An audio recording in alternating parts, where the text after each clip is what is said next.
RDC, le « contrat du siècle » sino-congolais dénoncé par l'ONG, le Congo n'est pas à vendre.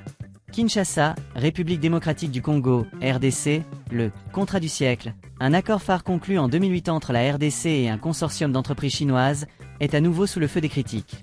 Renégocié en 2023 sous l'égide du gouvernement congolais, ce contrat, qui lie l'exploitation des mines de cuivre et de cobalt à la construction d'infrastructures, est accusé de désavantager l'État congolais au profit des entreprises chinoises. La coalition de la société civile, le Congo n'est pas à vendre, regroupant plusieurs ONG anticorruption, dénonce un manque à gagner de 132 millions de dollars pour l'année 2024 et appelle à une renégociation urgente pour rééquilibrer les gains. Un contrat historique sous le feu des critiques. Conclu en 2008 sous la présidence de Joseph Kabila, le « contrat du siècle » a été présenté comme un accord gagnant-gagnant entre la RDC et un consortium d'entreprises chinoises, dont Sicomine. En échange de l'accès aux riches gisements de cuivre et de cobalt de la RDC, les entreprises chinoises s'engageaient à construire des infrastructures routières, hospitalières et scolaires d'une valeur de plusieurs milliards de dollars. Cependant, depuis sa signature, ce contrat a été régulièrement critiqué pour son manque de transparence et ses déséquilibres en faveur de la partie chinoise. En 2023, le gouvernement congolais, dirigé par Félix Tshisekedi, a renégocié le contrat, annonçant des gains supplémentaires de près de 4 milliards de dollars pour l'État. Cependant, selon la coalition, le Congo n'est pas à vendre. Cette renégociation n'a pas suffisamment corrigé les déséquilibres initiaux, laissant la RDC dans une position défavorable. Les termes du contrat, des gains incertains pour la RDC. Le contrat renégocié prévoit que l'État congolais perçoive 324 millions de dollars par an pendant 20 ans, en échange de la construction d'infrastructures par les entreprises chinoises. Cependant, ces décaissements sont soumis à une condition, le prix de la tonne de cuivre doit être d'au moins 8 000 dollars.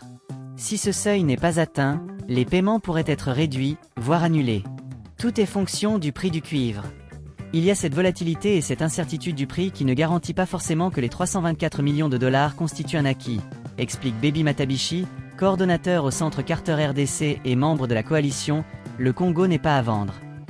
Un autre problème majeur souligné par l'ONG est que, même si le prix du cuivre dépasse 12 000 dollars la tonne, la RDC ne percevra pas plus que les 324 millions de dollars prévus.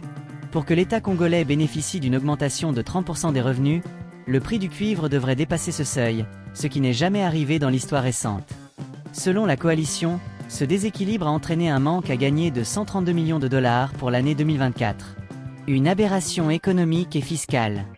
La coalition, le Congo n'est pas à vendre, dénonce également une aberration économique dans les termes du contrat.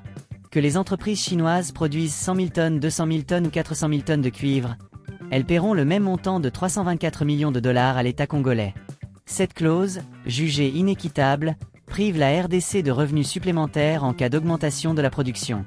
Comment comprendre qu'une entreprise qui produit 100 000 tonnes de cuivre paie 324 millions de dollars et que le jour où elle en produit 200 000 tonnes ou 400 000 tonnes, elle paie le même montant, s'interroge Baby Matabishi. En outre, le contrat maintient des exonérations fiscales pour les entreprises chinoises, estimées à au moins 100 millions de dollars par an.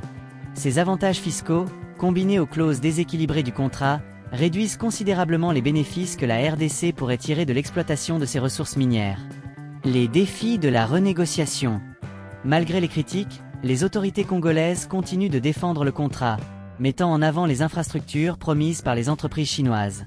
Selon le gouvernement, ces infrastructures, d'une valeur de plusieurs milliards de dollars, compenseraient les déséquilibres du contrat. Cependant, pour la coalition, le Congo n'est pas à vendre, cette argumentation ne tient pas. Les infrastructures promises ne sont pas suffisantes pour justifier les pertes financières subies par l'État congolais. L'ONG appelle à une renégociation du contrat pour garantir des gains équitables et transparents pour la RDC. Les enjeux pour la RDC. Le « contrat du siècle » revêt une importance cruciale pour la RDC, un pays riche en ressources naturelles mais confronté à des défis économiques et sociaux majeurs.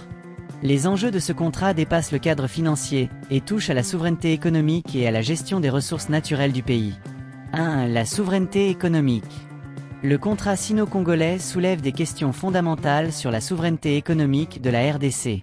En acceptant des clauses déséquilibrées, l'État congolais risque de perdre le contrôle de ses ressources minières, essentielles pour son développement.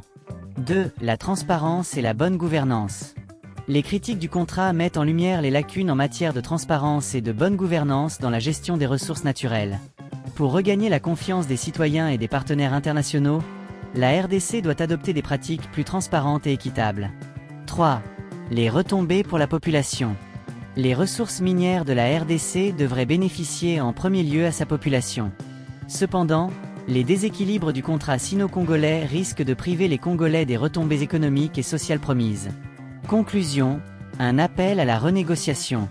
La coalition « Le Congo n'est pas à vendre » continue de plaider pour une renégociation du « contrat du siècle » afin de rééquilibrer les gains entre la RDC et les entreprises chinoises. Dans un contexte où les prix des matières premières sont volatiles et où les besoins en infrastructures sont immenses, il est essentiel que la RDC tire le meilleur parti de ses ressources naturelles.